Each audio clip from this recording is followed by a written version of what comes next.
Sir ये बताइए, रेवड़ी कल्चर के चलते ही अचानक से टॉयलेट टैक्स की जो बात शुरू हुई है, इसका मकसद क्या है?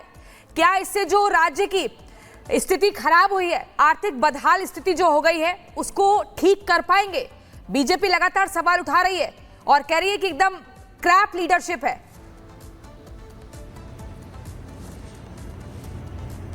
प्रियंका जी, आप सवाल उठाओ, मीडिया सवाल उठाए तो समझ में आता है। जो सरकार 2-2 करोड़ रोजगार देना चाह रही थी, उसके बाद कहती चाय पकौड़े तलो, नाले से गैस बनाओ, थाली कटोरे बजाओ, वो सरकार पर वो नेता लोग प्रश्न उठाएं तो अजीबोगरीब बात है। देखिए, फाइनेंशियल मैनेजमेंट एक बहुत बड़ा इश्यू है और आपके पास समय आज कम है, कभी भी आप ज्यादा समय दोगे तो I will discuss for that. आप ये देखिए, जब से केंद्रीकरण हो गया टैक्सेशन का, राज्य सरकारों का फंड केंद्र सरकार टाइम से देती नहीं है, पूरा देती नहीं है। और केंद्रीकरण होने के बाद अलोकेशन आपने एक बिगर पूछे देश से 1 लाख करोड़ की बुलेट ट्रेन कर दो, 2 लाख करोड़ के वो कर दो, 3 लाख, तो केंद्र सरकार के हाथ में जब आ गया बजट, सारा पैसा कलेक्शन आ रहा है, तो वो राज्य सरकारों के जो रिसोर्सेज है वो बहुत कम हो गए।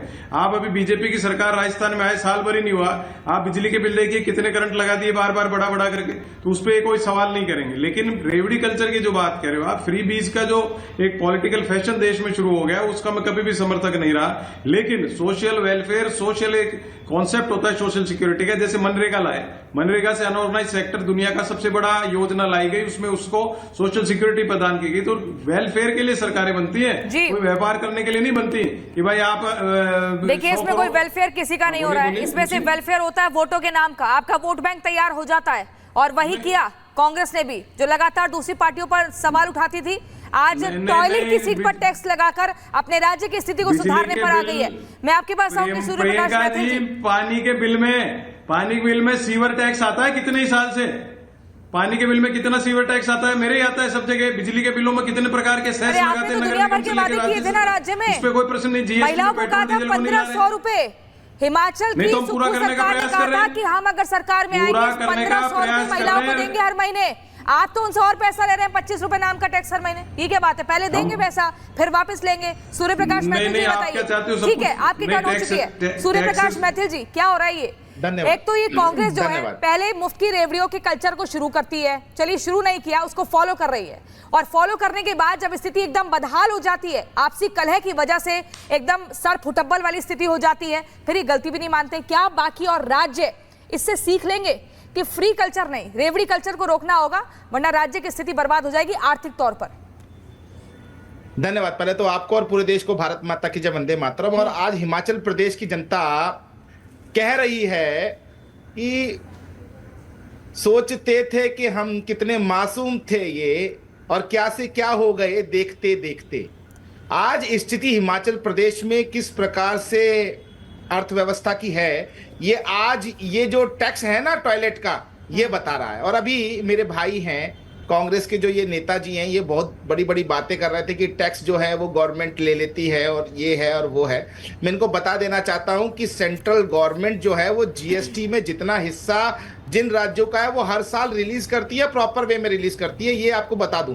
दूसरी चीज, आखिर क्या कारण है प्रियंका जी कि केवल कांग्रेस के राज्यों में ही दिवालिया वाली स्थिति है? आप कर्नाटक में देख लीजिए, इन्होंने जो जो अपनी गारंटियां दी थी, उन गारंटियों को पूरा करना तो दूर, साथ में और जो सुविधाएं चल रही थी जनता की, उनको भी इन्होंने बंद किया। इनके उप मुख्यमंत्री आके बोलते हमारा पैसा नहीं। आप हिमाचल प्रदेश सामने है, सबके सामने कि आज हिमाचल प्रदेश की स्थिति क्या है। पहली बार इतिहास में ऐसा हुआ है कि सरकारी जो अधिकारी हैं, उनकी सरकारी एम्प्लॉयज की सैलरी भी इन्होंने रोक ली है, क्योंकि उनके पास पैसा नहीं है। 1 रैंक 1 पेंशन, बिल्कुल सैलरी रोकी थी। और उसके बाद ये लग रहा था कि कहा था सुखू सरकार की तरफ से, तमाम विधायकों ने, खुद सुखू ने आके कहा था कि हम अब सैलरी नहीं लेंगे 2-3 महीनों तक, ताकि स्थिति को बेहतर किया जा सके। लेकिन उसके बाद घर में कितने टॉयलेट्स की संख्या, इस पर टैक्स लिया जाएगा, जो बीजेपी बार बार कह रही है, ये शायद ही किसी ने सोचा होगा। लेकिन शिवम त्यागी जी, मैं आपके पास आऊंगी।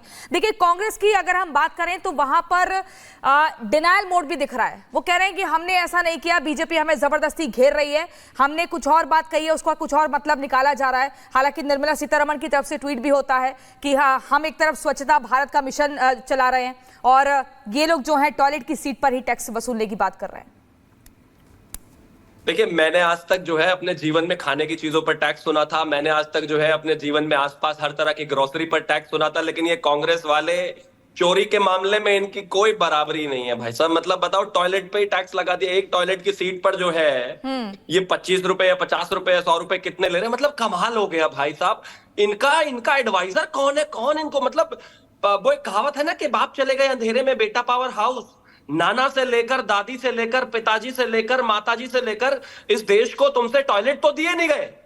मोदी जी ने दे दिए तो अब उन पर भी टैक्स लगा दिया। एक काम करो ना, अपने सारे विधायकों की जिम्मेदारी लगा दो। एक एक घर में जाए, टॉयलेट चेक करे। हर टॉयलेट के बाहर बैठ क्यों नहीं जाते हो? हर टॉयलेट पर 20 रुपए ले वहीं से। कितनी बेशर्मी की बात है। आपने हिमाचल में लोगों की तनख्वाह नहीं दे पा रहे। 40% बजट आपका जो है सिर्फ जो है तनख्वाह और पेंशन देने में चला जाता है। 20% ओवर एक्सपेंडिचर में चला जाता है। 1 लाख युवाओं को रोजगार देने का भी वादा किया था प्रेम कुमार जी। जी, महिलाओं को आपने कहा था कि युवाओं को रोजगार दिया जाएगा, हमें सरकार में ले आइए। भाई गजब बात हो गई। ये तो जनता ने विश्वास करके सरकार में बिठा दिया, लेकिन उन्हें क्या पता था कि उनकी तिजोरी भरने के बजाय उन्हीं की बटुए से और पर्स से पैसा निकलवाया जाएगा, वो भी उस टॉयलेट का, जिसको लेकर ये तो बहुत हैरानी की बात है। प्रस्ताव रखा किसने होगा? प्रेम जी एडवाइजर है, मैंने सुना है। प्रेम कुमार जी, बीजेपी कह रही है, सुनिए प्रेम कुमार जी, बीजेपी कह रही है कि हम जो है प्रियंका जी सबसे पहले टॉयलेट्स और दे आर इम्पोजिंग टैक्सेस। मैं आ रहा हूं, पॉइंट पर आ रहा हूं। सबसे पहले जो बात टॉयलेट सीट टैक्स की हो रही है, इसको एक नोटिफिकेशन के हवाले से बताया जा रहा है। मैंने सब जगह खोज लिया, मुझे वो नोटिफिकेशन नहीं दिखा। हिमाचल प्रदेश के मुख्यमंत्री सुक्खू ने सीधे इनकार किया कि ऐसा कोई टैक्स नहीं लगाया गया है। तो एक झूठ बीजेपी फैलाती है और उस झूठ को पूरा मीडिया, पूरा वेबसाइट, पूरा अखबार लेकर के सामने आ जाता है। अरे कम से कम रेक्टिफिकेशन तो करें कि ये टैक्स आया भी है तो कि 250 और 500 रुपए का जो टैक्स का जिक्र किया वो क्या है? बोलने दीजिए, आप भी बोलिए। 250 आप बता दीजिए ना, खबरों में तो आ ही रहा है, बोला भी है सरकार के 250 और 500 का टैक्स वो किस लिए देना? खबरों में आने का क्या मतलब? हम बता रहे हैं, कि कांग्रेस डिनायल मोड पर है, कांग्रेस डिनायल मोड पर है, लेकिन फिर भी एक टैक्स वसूला जाएगा। सूर्य प्रकाश मैथिल जी कुछ कहना चाहते हैं? आप प्रियंका जी रहिए, मेरी बात सुनिए। अभी प्रेम कुमार जी ने सिरे से नकार दिया कि ऐसा कोई टैक्स है ही नहीं। अरे भैया, पहले तुम चोरी करोगे फिर कहोगे नहीं ऐसी कोई चोरी नहीं हुई।